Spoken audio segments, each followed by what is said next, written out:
772-491-2040. This has been your WBAI Community Bulletin Board.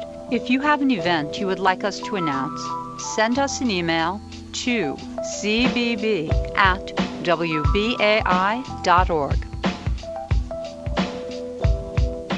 And you are tuned to listener-supported commercial-free community radio WBAI in New York at 99.5 FM and WBAI.org on the web. Coming up at 1 o'clock will be The Positive Mind with Armand DeMille. Right now, stay tuned for The Gary Null Show.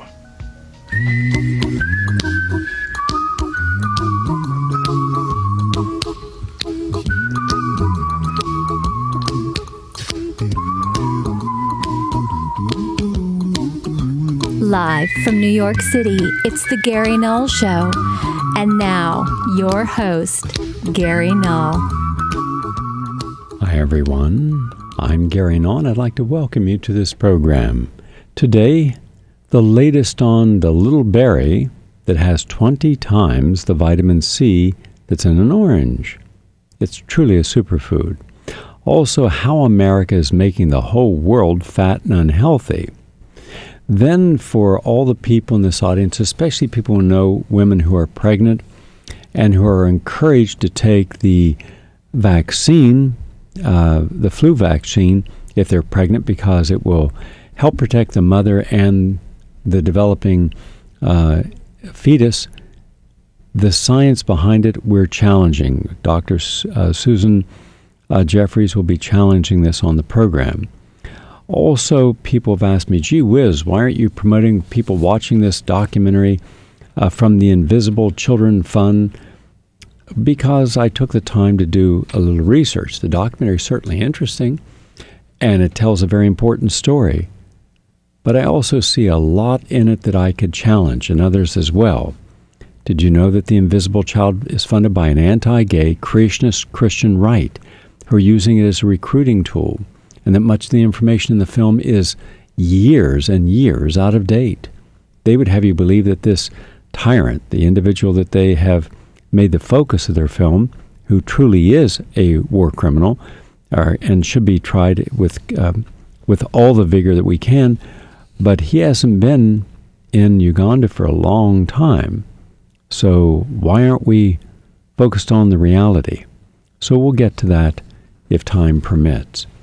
Also, according to the latest information today from the Homeland Security Newswire, surveillance FBI seeks systems to monitor your social networking sites. In other words, the FBI is monitoring every conversation on social networks like Facebook and Twitter, and they recently placed a request for information from technology companies to develop a system capable of automatically sifting through the torrents of publicly available data for keywords relating to what interests them about national security. And the FBI is the latest in a long line of federal agencies seeking to monitor your conversations on social networks. Why should we be concerned about this? Because I believe that we are in a police state. I believe that the average person is unfortunately choosing not to be aware of this. But we are, and we'll take a look at it. And also we will hear from Shepard Smith and Judge Napolitano to give you their perspective, especially Judge Napolitano's perspective on this. And I was happy to see that Shepard Smith actually became concerned enough that he expressed something that is rare for reporters and broadcasters, some real passion on the issue. We'll deal with this also. The not just creeping but galloping totalitarianism that's now infiltrated in our various institutions. Our guest in the next 25 minutes will be Dr. Dale Archer. He is a board-certified psychiatrist, and he is a fellow of the American Psychiatric Association and the Institute for Neuropsychiatry. I'm going to offer him some challenges on the mental disorders, or the supposed diagnostics of mental disorders, and I'd like for him to share with us what he can prove is the legitimacy of all these diagnoses. I believe they're all illegitimate. I believe there's no actual science. I've just completed a major 700-page book and a major documentary. I haven't talked about it because it won't be out for a while because I have so many other things in the pipeline. But I'm very concerned that Americans are entering a phase where we're going to be required, especially starting with the children, they have to go through mental health screening. The mental health screening has been designed by the American Psychiatric Association. Every human being could end up being diagnosed with some form of mental disturbance and hence fall into a category of requiring medication or treatment, all of which they profit from, none of which, however, is legitimate. And yet there is no movement to push back. To the contrary, I've heard programs on the left actually encouraging people to get their mandatory vaccine and, that a teen screen's a good thing. Where is the truth? It is lost when these people become advocates before they do their homework. We'll explore that with my guest. Let's begin. We have a lot to share. But first off, some of you should know that you can now listen to this program every day over the telephone. Let me give you this number. Now, I realize a lot of people listening either don't like using computers or don't know how to use them or don't have access to one. But you all have access to a telephone.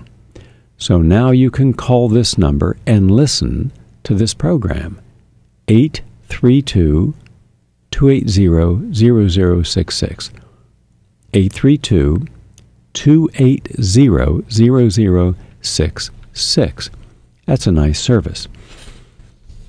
Some of you have heard of Amla, A-M-L-A. It's a berry.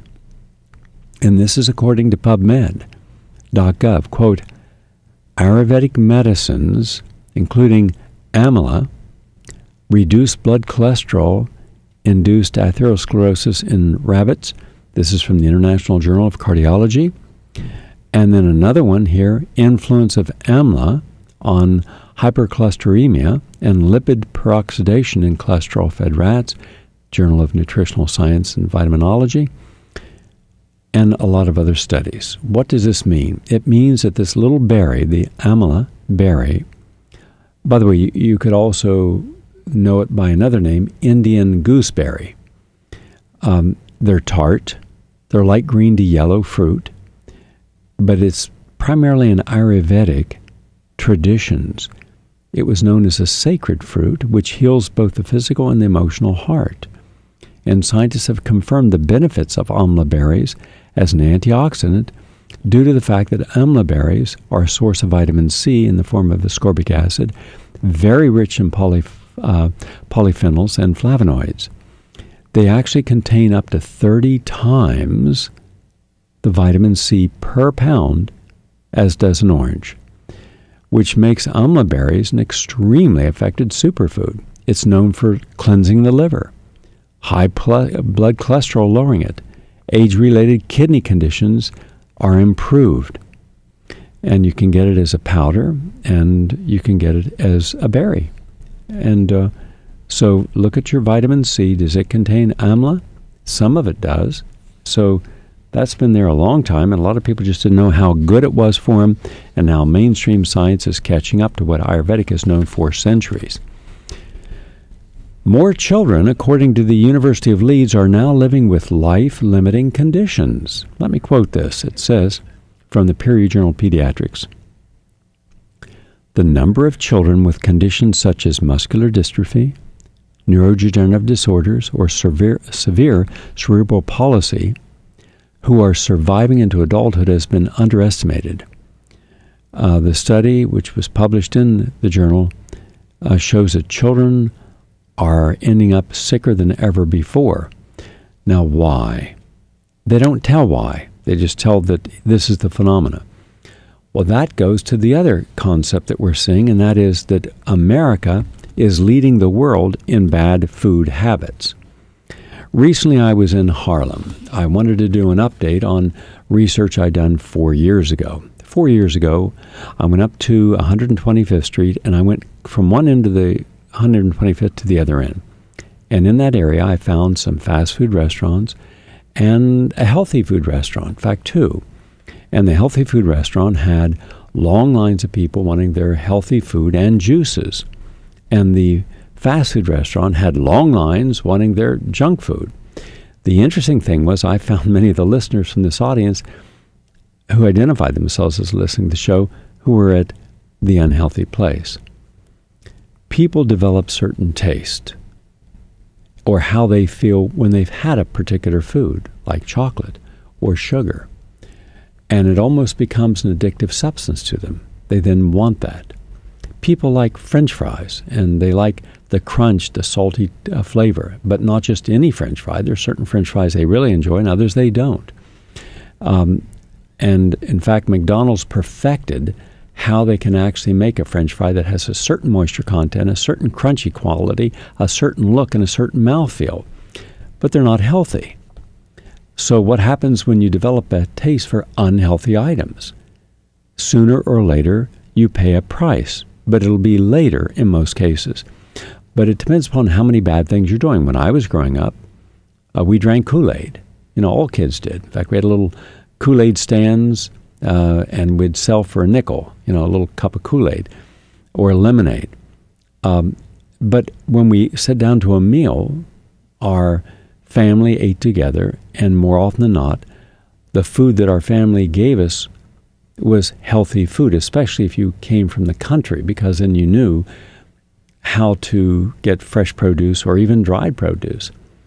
I remember my first experience watching my great aunt dry string beans and tomatoes and squash on screens. It looked like a screen door that then had that cheesecloth on top of it to keep the flies and insects off. And after 4 days, they were nice and crisp. The moisture had been evaporated, but the nutrients were still there. And I said, what do you do with this? And she said, well, in the wintertime, when I can't grow something like a tomato, I go in and get the dried tomatoes, and then I can add them into any item with water like a stew, and they plump up and they rehydrate. I'd never known that. And yet it would take another 30 years before dried foods became popular. Right now, dried kale, raw kale that's dried at about 110 degrees and then seasoning put on it, is one of the hottest things in the health food store. It's a healthy product. There's nothing wrong with it. It's actually good for you. And to the person who created that, good for them. Now there are about 100 knockoffs of it. Now someone will go from dried kale. I'm sure you'll find dried string beans with different flavors and dried spinach, etc. But it starts with one. Everything starts with one good idea upon which everyone else expands. But what happens when you have one or two not healthy items, but the rest of your diet's healthy? And then you supplement, and then you exercise. More often than not, the body can compensate. So you're not going to drop over dead. But as times have changed, it's just the opposite. You're lucky if you sit with your family for a meal. You're lucky if you have a chance to put away the cell phones, turn off radio and television, be undistracted with that conversation, and that you have healthy food. More often than not, people order in, and what are they ordering? All unhealthy foods. Nobody orders unhealthy foods because there's no money in it. They can't be stored and frozen and thawed and mass-produced. It takes time and effort to put them together. It's just not cost-effective. In a fast food restaurant, you might find some salad material, but that's not what people go. Nobody goes to a McDonald's to buy their salad. You go to buy their McMuffins and other food. Now we've exported that around the world. Now there are people growing up who think that a good meal is one that just satisfies your appetite and your preferences for taste and mouthfeel and nothing else. If it's inexpensive, people say, well, I don't have a lot of money, so, this is what I can afford. This is a comment from Joanne Richardson from Alternet. How America is making the whole world fat and unhealthy. And I'll just quote the first page. It is hardly news that the United States faces an epidemic of health problems linked to poor diets. Nearly 2 out of every 5 Americans are obese. But according to a press release from the UN Special Administrator on Right to Food, quote, the West is now exporting diabetes and heart disease to developing countries along with processed foods that line the shelves of global supermarkets.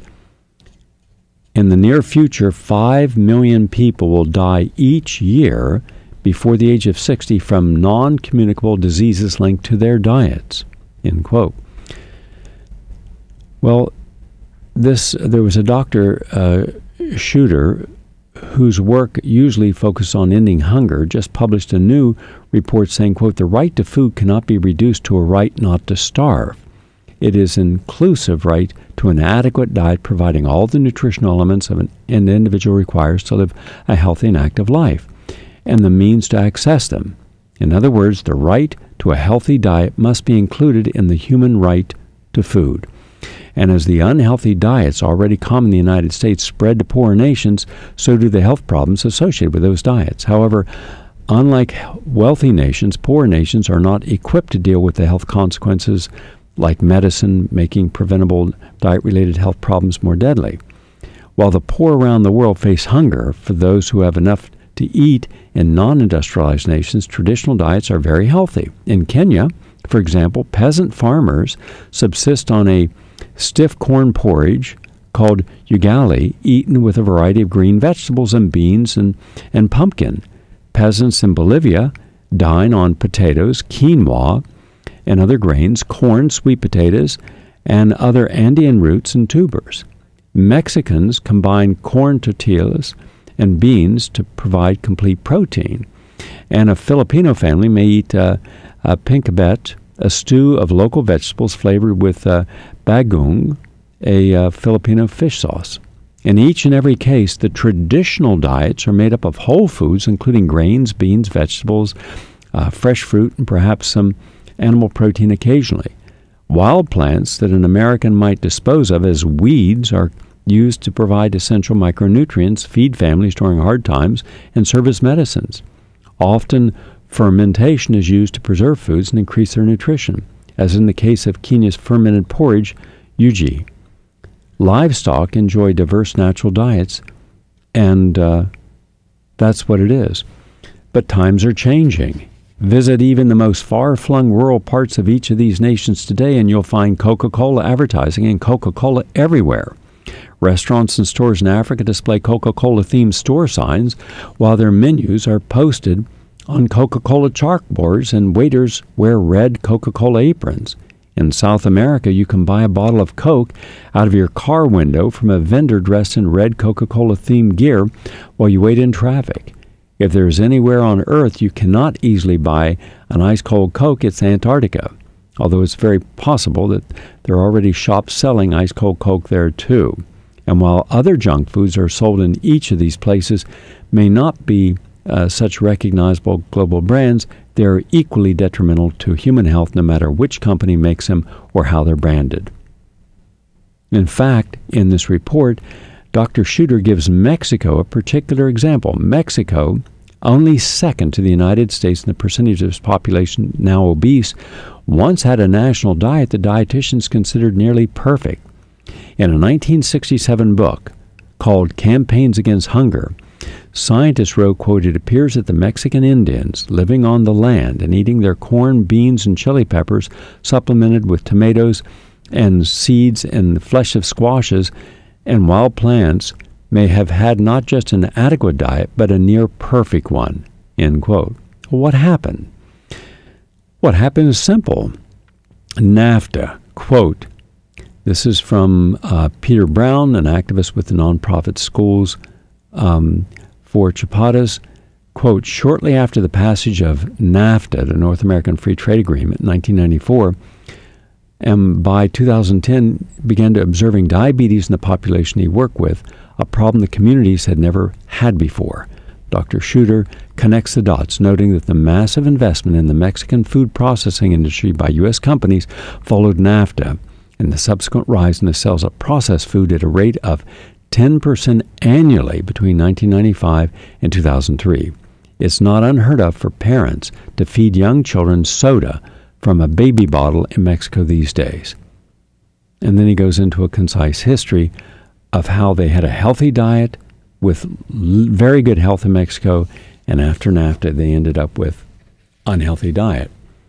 And so when we think about these free trade agreements, which we should not have, and because they're purely a globalization strategy that does not help the poor. I remember when I was down in Jamaica, and I happen to think Jamaica is one of the most beautiful islands in the world, and the Jamaican people are uniquely wonderful human beings. They're very warm, very hospitable.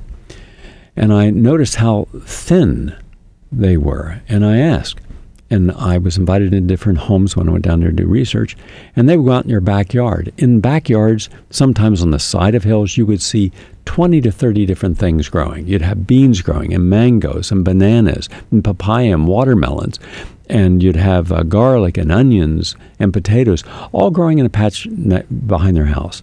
And because they have 12 months a year growing season, and because their soil is volcanic and so rich, and because these people understood natural farming, large swaths of land throughout the Central Valley, which is really neat if you've never seen it. You come down off a mountain, and suddenly in front of you is this gigantic savanna.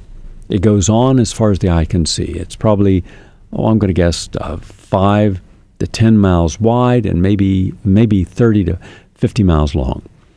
And it used to be that it was broken up into small farms, and the people traded amongst each other. And then in came the treaties, and then in came Bill Clinton's guys, and suddenly genetic engineering and subsidizing American farmers to sell their products under these treaties in Jamaica, and now, one by one, every one of those farms collapsed. And then their farmland was taken over and genetically engineered single crops grew where there had been 100 different variety of crops. So we used to be able to go to a local market and get your milk that was fresh milked and healthy milk. Now you went to a place and you got reconstituted milk where you add water to it. Well, the reconstituted milk that gave you a gallon of milk was half the price of locally produced milk. And you would see trucks come in, and these would be trucks where Idaho potatoes. So now the people went out and they could buy a bag, a 25-pound bag of Idaho, United States potatoes for half the price of a locally grown organic potato. And unfortunately, when people are stressed financially or they think they're getting a good bargain, they don't know about genetic engineering. They didn't at that time. And they didn't know that the more of these crops you're buying from America where the farmers are subsidized or there are major agri corporations doing this, you're putting all of these local farmers out of business. All the local farmers are going to go under. And that's exactly what's happened to Jamaica. So now you have massive poverty in Jamaica, massive poverty. And unless you get a government in there that's going to bring back the land, because there's plenty of land, plenty of knowledge, but for the last 25 years, Jamaica has gone through what happens with globalization, and it's terrible on all levels. So what is the takeaway message here? The takeaway message is that the United States supports globalizations, NAFTA, GATT, CAFTA, the World Trade Organization, all of which we should withdraw from and all of which should be abolished. They're all criminal and they're all corrupt. B, don't buy something if it's not organic. Even today, even in my office, before I came down to the show, a gentleman who wants me to counsel one of his friends this Friday right before a lecture I'm doing, I said, all right. And he said, I'm going to get an apple downstairs. I said, that's genetically engineered and heavily pesticide sprayed. At a vendor on the street corner, I said, just walk a couple blocks in any direction, buy an organic apple. And he said, I'm hungry. I said, think of what you're saying. You're a person who calls yourself progressive, independent thinking, and yet where you would have every legitimate argument not to buy something sprayed with a pesticide or herbicide or fungicide, and not to be genetically engineered, you're doing exactly that. So which is it? Do you have the strength just to walk an extra block to get an organic apple, or are you going to buy a genetically engineered apple? So we have to not just talk it, we have to walk it. We have to be the philosophy that we espouse to others and that we believe is important. So don't shop anymore at Walmarts. Don't shop go down to Chinatown or go someplace to meet with a homeopath, a naturopath, a holistic clinician, an herbalist, and look at the remedies they have for most conditions that are not based upon emergency medicine, instead of just taking whatever your orthodox doctor tells you, which more often than not is overprescribed, overdiagnosed, and not good. And then take a look at the amount of food that we're eating, far more than what we need, even if it's healthy, and then look at what we eat as a country and what we export, and then ask yourself, how likely is it that the American public is going to change their consciousness about the fact that the food is their poison and they're killing themselves with non-communicable, preventable diseases? The answer is, it's not going to happen. Not in your lifetime. Not my lifetime. Why? Because information and facts never change people. If they did, selecting the best information and facts would have changed our nation on every level, and we would have a representative republic instead of a completely corrupt, paid-for democracy, which is a pseudo-faux democracy. We wouldn't have obesity in children and diabetes. We wouldn't be suffering from all the mental decline, memory loss, and dementia, because we wouldn't be doing what creates the plaque, the beta plaque, the amyloid plaque, that creates the blocking and destruction of neurons. So then how do we get beyond this? We don't. Where's the happy ending? There is none. How do we take back our democracy through reform and voting for the right person? We can't. Is that negative? Absolutely not. It is pragmatic and honest. I do not see anything changing anywhere. I don't see this station changing. No matter how much they need to, and if they don't, they will not survive another year or two. I don't see any change. So wise people can't communicate, can't change, and if they can't change, how are they going to change the institution they're part of? How are the institutions going to change when bloated bureaucracies are all that run our government and our country today? How's medicine going to change when it refuses to acknowledge its own complicity in causing diseases and death by what it gives people? How can anything change when there's a profit basis and commodification basis? No one wants to give up the profit and put themselves out of business. How can anything change when nobody wants to admit what they've done is wrong and not in the public interest? I haven't seen any change in my lifetime, and I won't. But here's the other side of that argument. I see massive change, all positive, for those who are independent enough and have broken free from the dark side of their conditioned self to ask themselves, what do I want for myself, for my family, for my country, for my neighbor? I want health and happiness. I want a clean environment. I want to support a living wage. I want to support nature. In which case, what choices must I make? Then you won't be eating the genetically engineered apple because it's convenient, nor the hot dog or hamburger or french fries because it's crunchy or soft or gives you the right mouthfeel or after effect. You'll be taking the extra effort because you want the best results. You'll get off the grid in a reasonable and responsible way. You'll look for all the alternatives. You'll buy American. You'll go green, authentically green, not faux green. You'll stop supporting all the environmental organizations and start supporting small grassroots efforts. Those are the ones who ultimately have not sold out and compromised, and I'll be doing a special show on that. You'll start communicating with people without Twitter. I have yet to Twitter, and I won't. If someone wants to talk to me, look me in the eyes and talk with me. All right? I'm not going to dumb down for the sake of what is convenient. We have to get over what is convenient and challenge what is convenient with what is needed. People may not like what they hear at times or see at times, but if that's what we need to change, then let that be the catalyst of change. If it causes rage, if it causes pain, if it causes angst, but on the other side of that is a new self emerging into an enlightened state of being that is going to be empowered, then that is pain worth suffering through. But we don't have to suffer in order to grow. It's a choice. Yes, you have a choice if you want to suffer. Health is easy. Happiness is easy. Honesty is easy. When you're honest, you're happy, you're healthy, you're giving, you're sharing, you're caring, you don't have to go to bed at night apologizing for anything you've done, said, manipulation, lying, conniving, greed, in order to enhance yourself at the cost of someone else. So show me where it's difficult to change. It is not. It is not authentic change. It's difficult ever. Show me a politician that should fear sticking with principles, not compromising on them, for the common good. There's no difficulty in that. The difficulty is in what you fear losing. The other side of that is, if I change, how can I go back to my comfort? You can't. So we stop short of authentic change. We tease ourselves.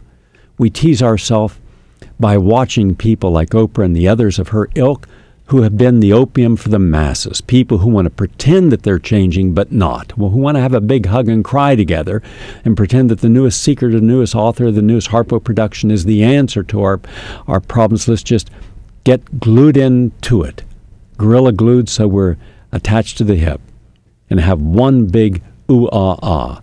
But what changes? Nothing. We have to stop looking for gurus and priests of insight that we refuse to accept that we are capable of ourselves.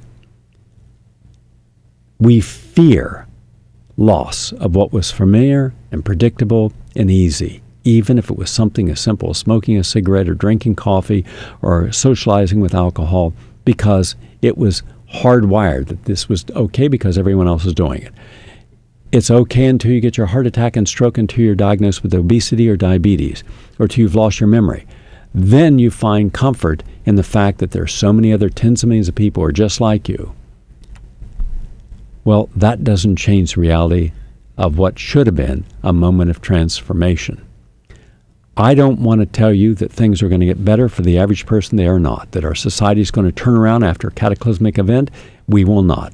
That we will have more enlightened people coming to the fore, whether it's in social organizations or in federal agencies. We will not. That there are leaders out there who are motivated by a spiritual desire to connect all people and seek peaceful solutions. We do not.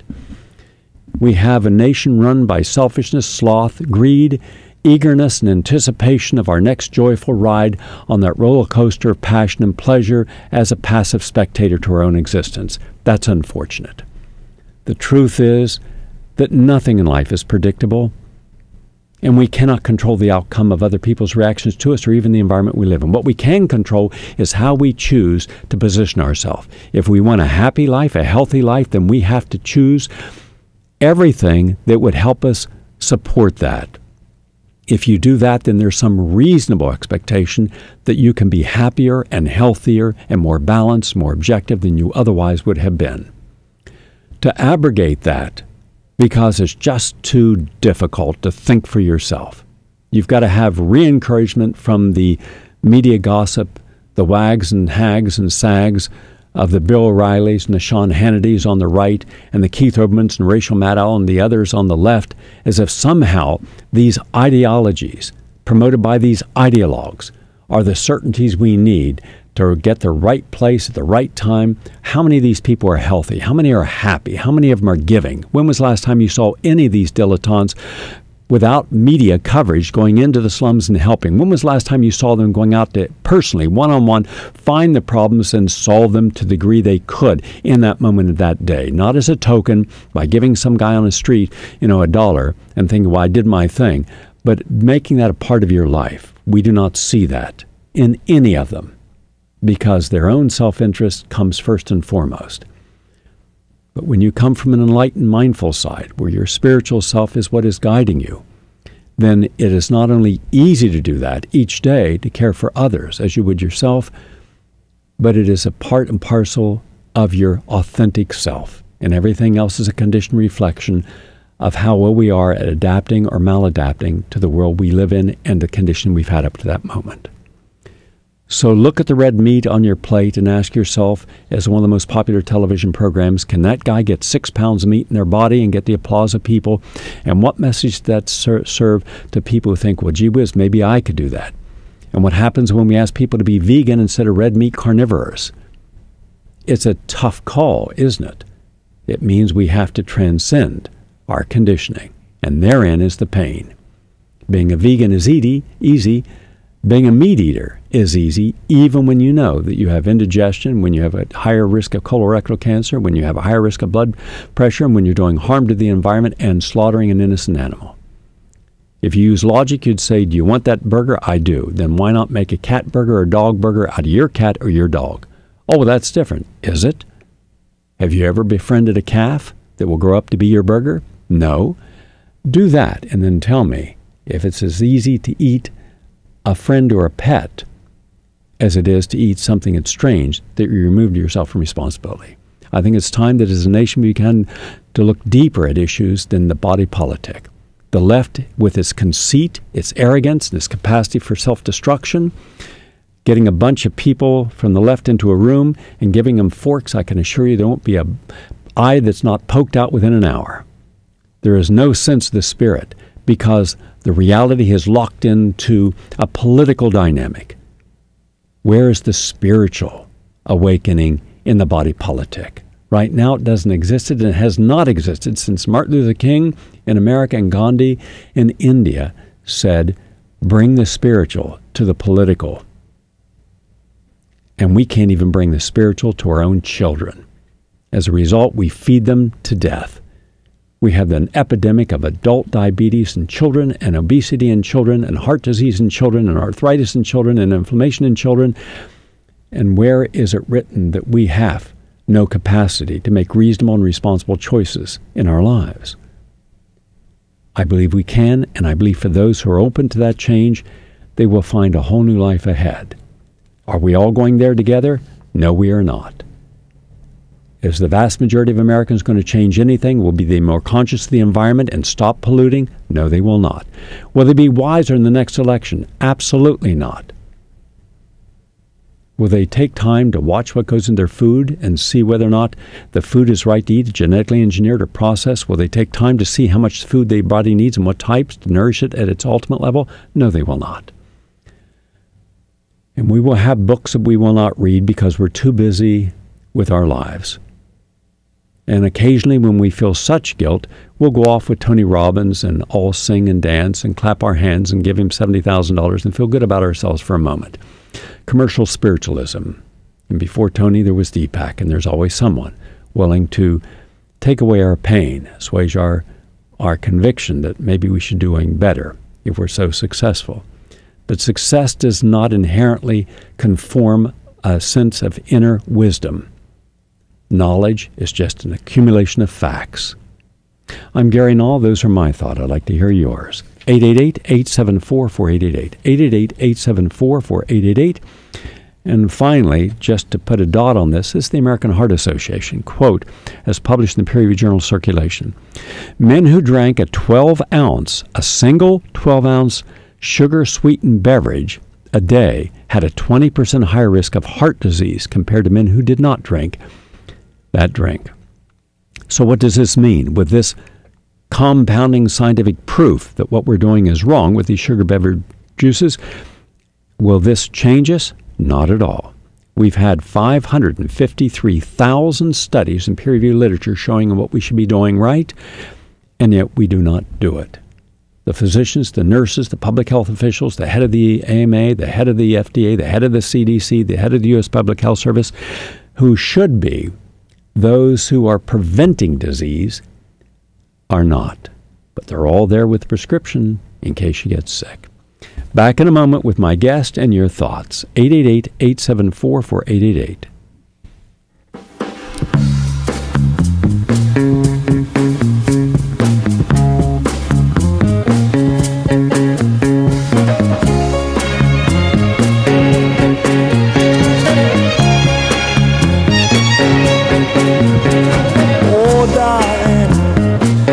So lonely without you.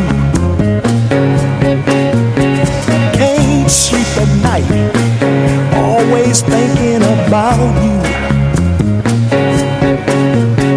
But if I had the chance to start all over, I would be wishing today on a four-leaf clover, and leaving would be the last thing on my mind. If I could turn back the hands of time.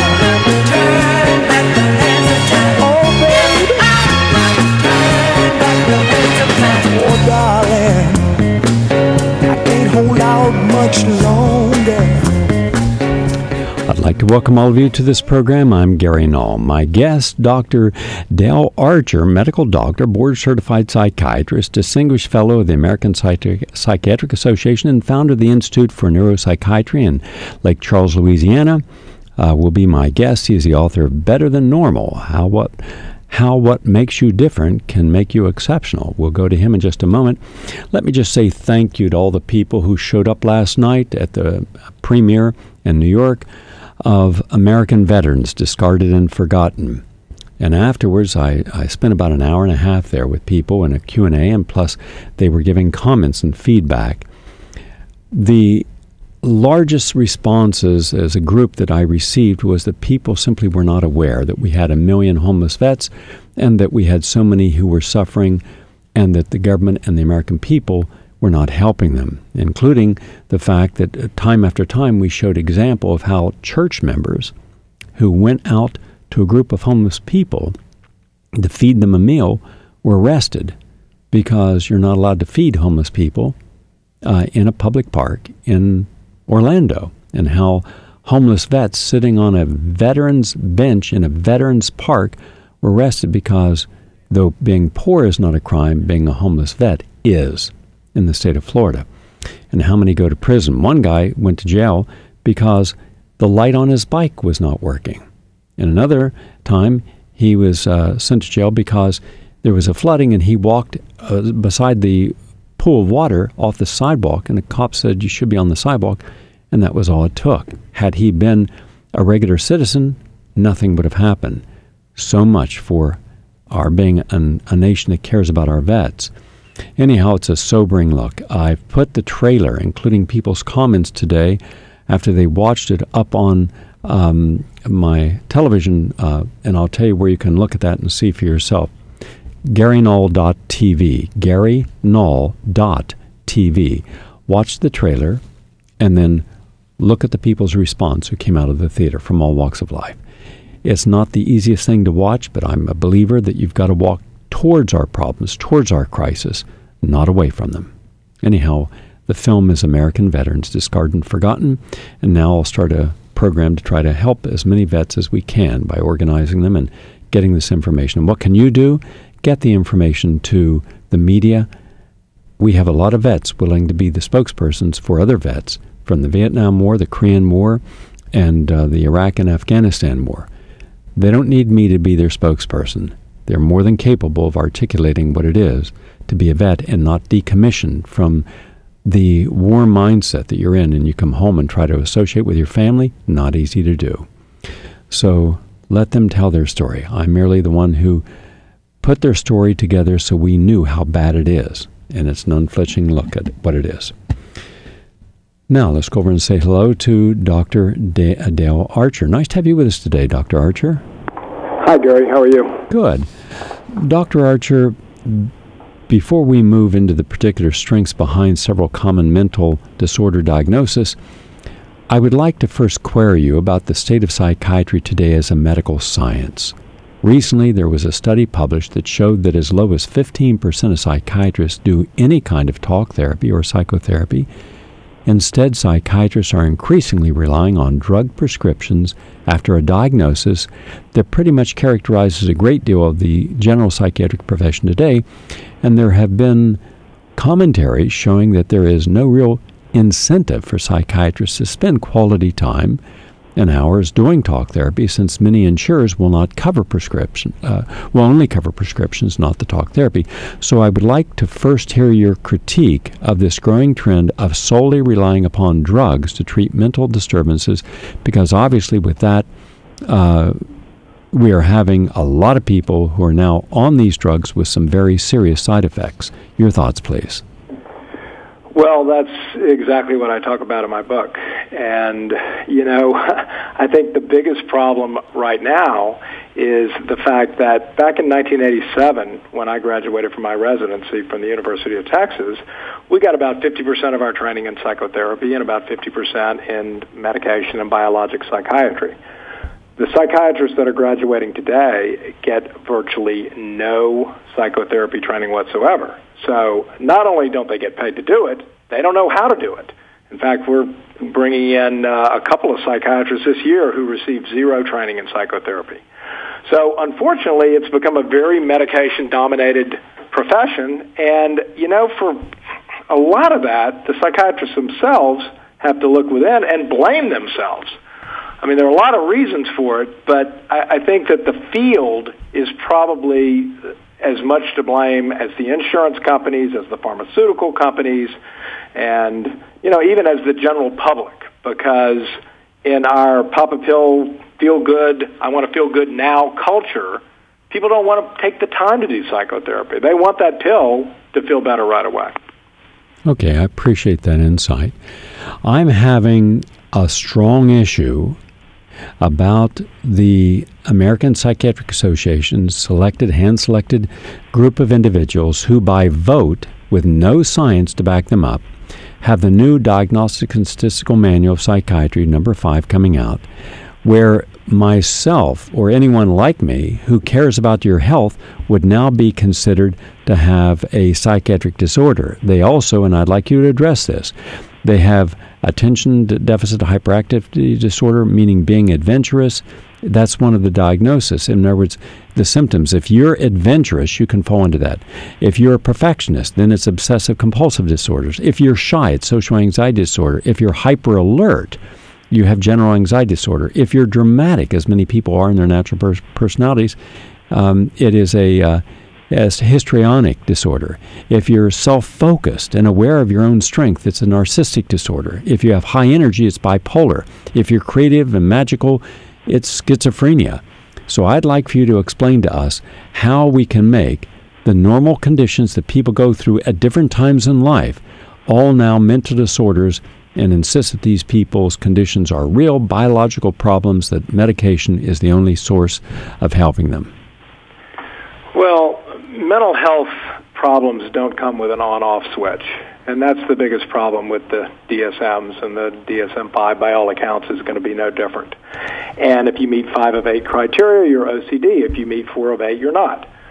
So these conditions occur along a continuum, and there's a little bit of movement with the bipolar diagnosis, because now we have 3 disorders: cyclothymic, bipolar 2, and bipolar 1 for mild, medium, and severe bipolar. But even that is missing the point that these diagnoses and conditions occur along a continuum, but it's not from you reach point B and you fall off a cliff and you have the disorder. Every single one of us has these traits, some more, some less. So if you have bipolar 9-10, OCD 9-10, ADHD a 9 or a 10, and this is on a scale of 1 to 10, yeah, you probably have a real condition and you may need to be treated with medication. But the vast majority of people are getting diagnosed with 5, 6, 7, and 8 rankings on a scale of 1 to 10. So if it's hyperdominant, if your trait is hyperdominant, yeah, you probably need treatment. But unfortunately, it's become the point where if anyone walks in now to a psychiatrist's office, or heck, even a family practitioner's office, and says, I'm feeling a little depressed, they don't get any type of analysis. They get an antidepressant. I'm a little anxious. They get an anti-anxiety pill. I'm shy. Oh, you have social anxiety. You need to be treated. No one is sitting them down and saying, yeah, you know what? You do have some shy symptoms, but instead of being the outgoing life of the party, which this pill can help you do, why don't we talk about what's good about being shy? Why don't we talk about what's good about being a 7 on the OCD continuum? Why don't we talk about magical thinking and the fact that, you know what, it's not disrupting the way you live your life, so this has tremendous strength. But no one talks about that. You either have the condition or you don't, and if you have it, you get treated, by and large, with a medication, and everyone else is wondering, well, you know what, I mean, he did a lot better with his anxiety, and I'm going to go get a pill for that. So it becomes a self-fulfilling prophecy. Well, I would challenge this concept completely, because I've seen the people who've gotten off the psych meds and then they were allowing their own natural feelings, their inclinations, their response levels to things to be examined in a different context. In other words, what happens in life when you have grief? When you've had a loss of something, it's normal to go through a period of mourning.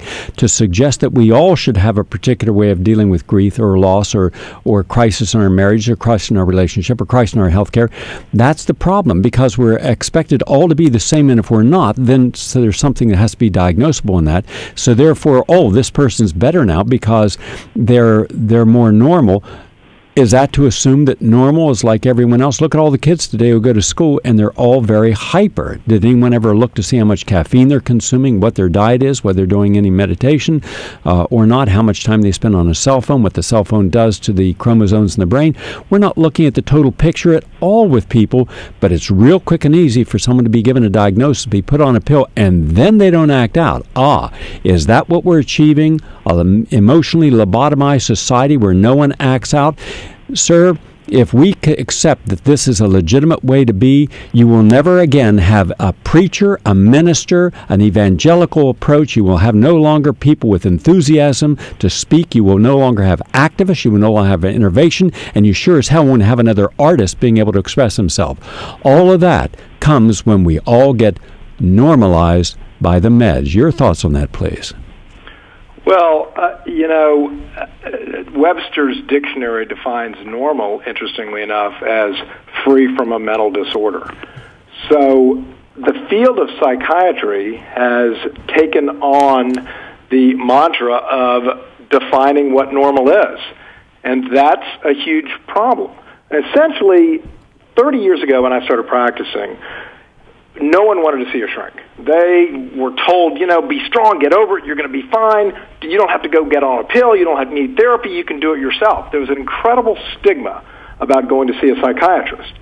As we've broken that down over the years, and of course people with really severe problems, they do need to get help. But what's happened is we've swung the pendulum from where no one wanted to see a psychiatrist to now psychiatry has gone from being stigmatized to glamorized.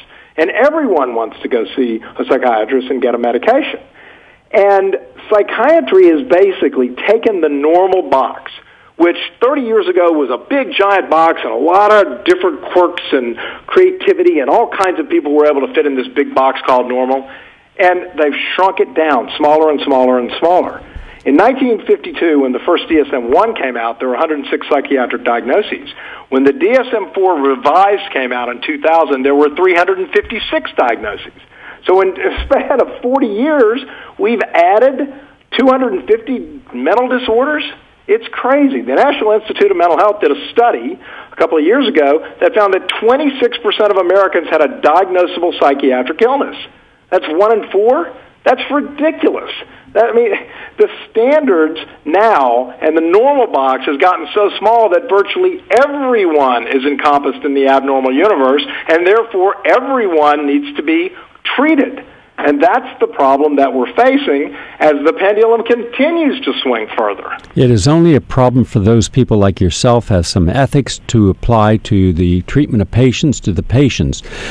30 years ago, before we became focused on using a pharmacological approach to our mental conditions, there was no registration anywhere I could find the vital statistics of teenagers taking their lives. Today, it's the number one cause of suicide in 10 to 14-year-old boys, suicide.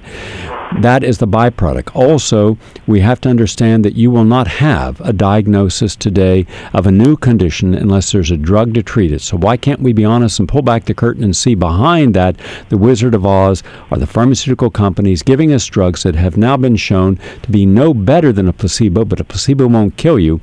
It's our belief in the treatment or the person offering the treatment. And if it's based upon the belief in the person, I would rather have a holistic psychiatrist, an orthomolecular psychiatrist, a holistic psychologist like Dr. Grayson or others, Dr. Shoshona, who may help us, may not, but they're not going to hurt us, and leave only a pharmacological approach to the very last stage of helping a person. Your final thoughts? Well, I totally agree with you, and I think that's the problem that we're facing now. The meds do work in very severe cases, but they should indeed be literally the last-ditch effort when everything else has failed. It's a multifactorial problem that we're facing. I mean, the pharmaceutical industry, of course, makes billions of dollars. Then you've got the insurance companies who won't pay for the talk therapy anyway because they know it's cheaper to be able to take a pill and have medication management visits versus actual psychotherapy. The psychiatrists have long wanted to feel like they were real doctors in a hard medical specialty, so they're embracing the fact that all of a sudden they have all of these different medications that can treat virtually every condition that you can name. And then finally, the patients themselves, who have been swayed by the marketing that's going on in this country, come to believe that they want to be like everyone else. They want to be quote-unquote normal, and of course when you analyze it, normal means average, and if you try to please everyone and conform to the norm, you're going to lose your uniqueness, which is the foundation for your greatness.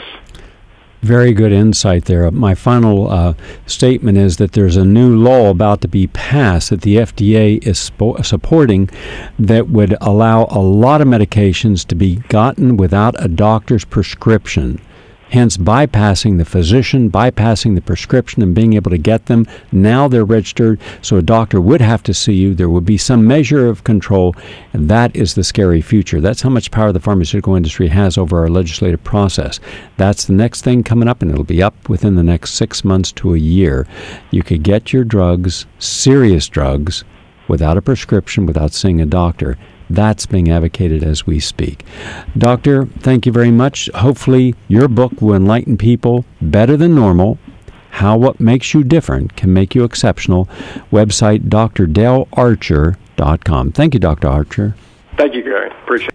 I'm Gary Null. For those of you who just listened to part of our program, we thank you for doing that. For those who want to now hear our questions and answers, some people in the audience, you can go to our network and listen over the internet or call 832-280-0066.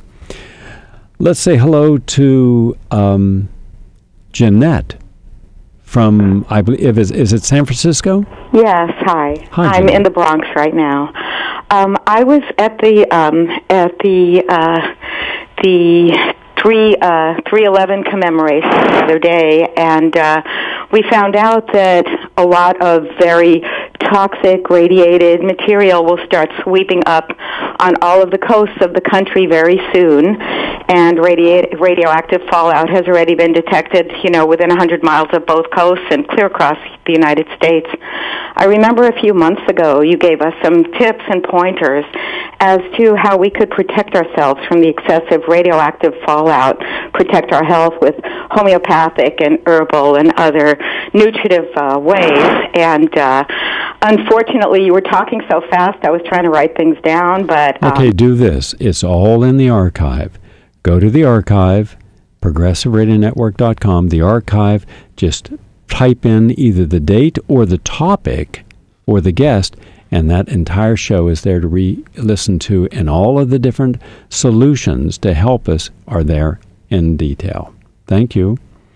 And Elizabeth in studio. Hi, Elizabeth. Hello, Gary. I just want to say that I was there at the screening yesterday with many, many people. It was absolutely packed. This is a screening for your latest film, Veterans Discarded and Forgotten. It was a brilliant film. Myself and a lot of people really appreciated it. It moved an awful lot of people also. It was a brilliant film. So thank you very much. You're the only one talking about this issue.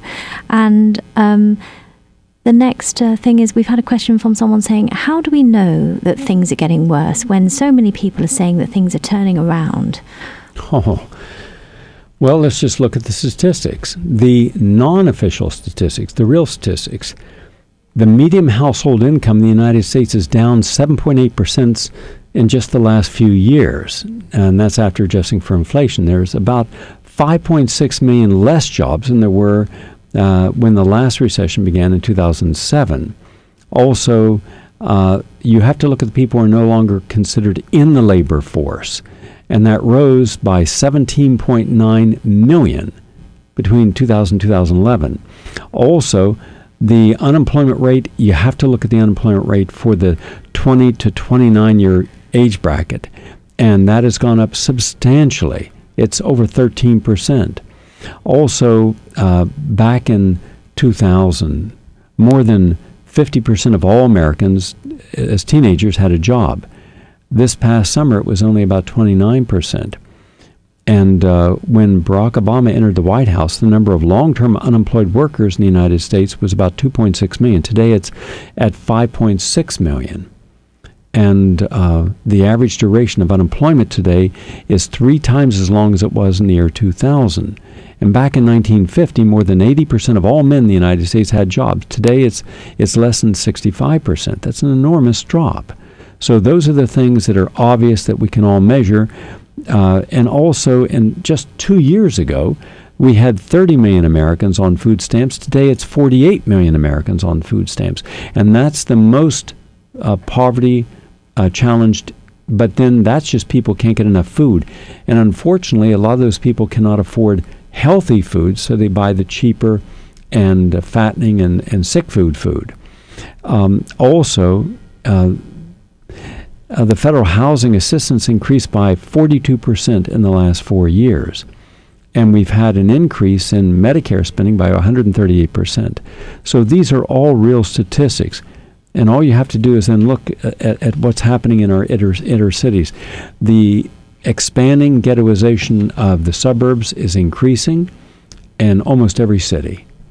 And the ghettoization of the urban area is increasing. So what you're having in the United States is you're having more isolated reservoirs, oasis, a gated community, a high-end area economically that will be protected. And so all you have to do, it'd be like looking at global warming from a satellite, and you measure 20 years ago where the ice was and the glaciers were, and measure today, and you go, wow, that glacier's gone back 30 miles. All that water's melted. Yes, and it's going to melt till there's just rock. Unless you're at the glacier or looking down on it, you wouldn't know that.